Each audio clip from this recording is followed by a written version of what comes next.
People are funny. We oftentimes will poo-poo something. We'll shrug it off, go like, whatever. This isn't an important thing, and yet we'll turn around and believe in some of the most ridiculous things in the world. For example, people will poo-poo the idea of God and the idea of God's grace, and yet will immediately turn around and say, "Oh, it's karma. You get what you deserve." We like to believe in things in the universe, yet we don't necessarily like to have things dictated to us. Ironically enough, we have a scene here in John chapter 5 that has a very similar vibe to it, except both of them have to do with God. Welcome to Walking Through the Word for today. We're in John chapter 5, starting in verse 1, and we see that Jesus has gone up to Jerusalem for one of the Jewish festivals. Now, interestingly enough, this is one of the only times, actually the only time, when a festival isn't specifically named as to what it is. If it's the Tabernacles, if it's Passover, if it's a dedication Hanukkah, well, we don't really know, which means that it doesn't really matter in terms of the context of the story, except for one part of it. The population of Jerusalem around this time, scholars estimate usually in the tens of thousands, anywhere from 20 to 50,000 people. Yet when a festival comes, suddenly you get even a massive influx of people, which allows for anonymity, which we're going to see is a very important part of this story. And there in Jerusalem, according to verse 2, near the sheep gate was a pool, which in Aramaic was called Bethesda, and which is surrounded by 5 covered colonnades. Now, this is not just some little fountain, okay? Some scholars have estimated that this would have been potentially a football field in length and very deep pool. So this is not just some tiny little thing. And there were colonnades. So you imagine this huge, long pool. Obviously not as long as like the mall in DC, but something along those lines where there's this big long pool and there are colonnades around it, covered areas where people hang out and spend in leisure. Think of it like a public park type thing. Okay? And here a great number, some scriptures say multitude of disabled people used there to lie down, the blind, the lame, the paralyzed. In other words, these were people that were fairly destitute and were very reliant on other people. And one who was there had been an invalid for 38 years. Now, this doesn't tell us his age. We just know that at some point he lost his ability to walk. We don't know why, but he couldn't do it anymore.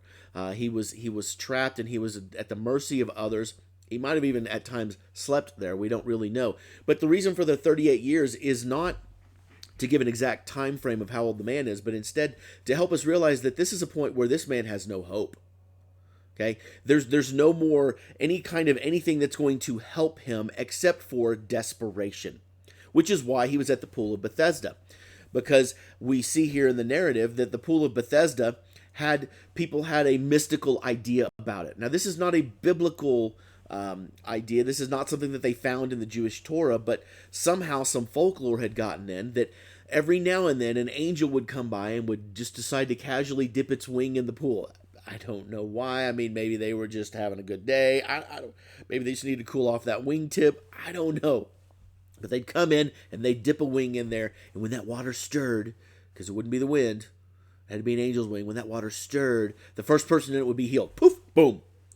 It's a really weird tradition idea that this would happen and that people would get healed.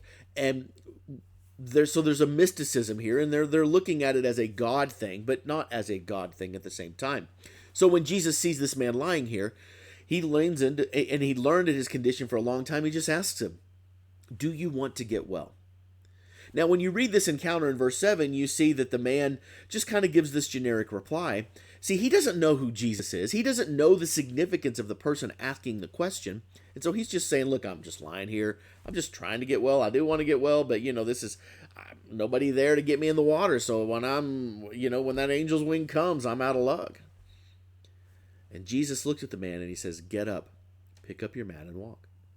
And I love this. At once the man was cured. He picked up his mat and he walked. We've talked about this before, but when Jesus heals someone, there are no repercussions in terms of having to do physical therapy or anything. It's just flat out, boom, he's healed. Man, he gets up, he walks.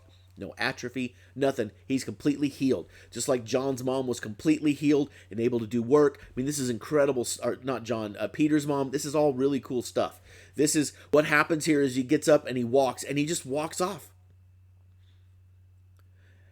And the religious leaders see him And they go, hey, hey, you! They see a man picking up a mat and walking. Hey, you! It's the Sabbath! The law forbids you to carry your mat. Now, to be fair, this was probably a justified statement from them. This man was doing work. The man probably didn't even know that it was the Sabbath. He really didn't care. He was stuck there every day. It's kind of like retirement. Just every day just happens. You don't even know what day of the week it is. And the guy says, well, there was a man who made me well, and he told me. So I did. I was following the instructions of someone who healed me. And the man who was healed had no idea that it was Jesus, because he'd never heard of Jesus. If he had, he might have heard some rumors, but nothing of that. But Jesus had slipped away into the large crowd because of the festival. But later, Jesus found him at the temple. Now, it would have made sense. This is the festival, so Jesus would have gone to the temple. The man would have gone to the temple. He probably would have gone to the temple for the festival, but also to give thanks to God for the healing. And he says, see, you're well again. Now, it's time to stop sinning, or something worse might happen to you. In other words, this is a physical healing that I've done, but now you need an internal healing so that something worse doesn't happen to you. And the man went away, and he told the Jewish leaders, hey, this is the guy who made him well. They didn't like this. The Jewish leaders didn't like this at all. And we know in the next verse that they begin to persecute him, begin to ridicule him, all these different things. But there's such an incredible disconnect here that I think we need to pay attention to real quick. And that is, these people had no problem believing that water stirred up by the wing of an angel could heal someone. And yet when someone does an incredibly miraculous thing that could only be from God, they look at it and they scoff. They look at it and go, psh. You see, the ideas that people have when it comes to who God and what God does and how God should do things, we have our own ideas, and it's not necessarily right. We have to be aware, and we have to be on the lookout for when God really moves.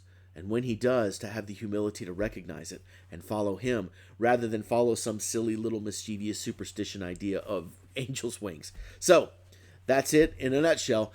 Keep an eye out. Look and see what God is doing in your lives. Grab a hold of it. Take a hold of it. And don't get caught up in the things of this world that will take you away from God and replace it with silly things. Have a blessed day.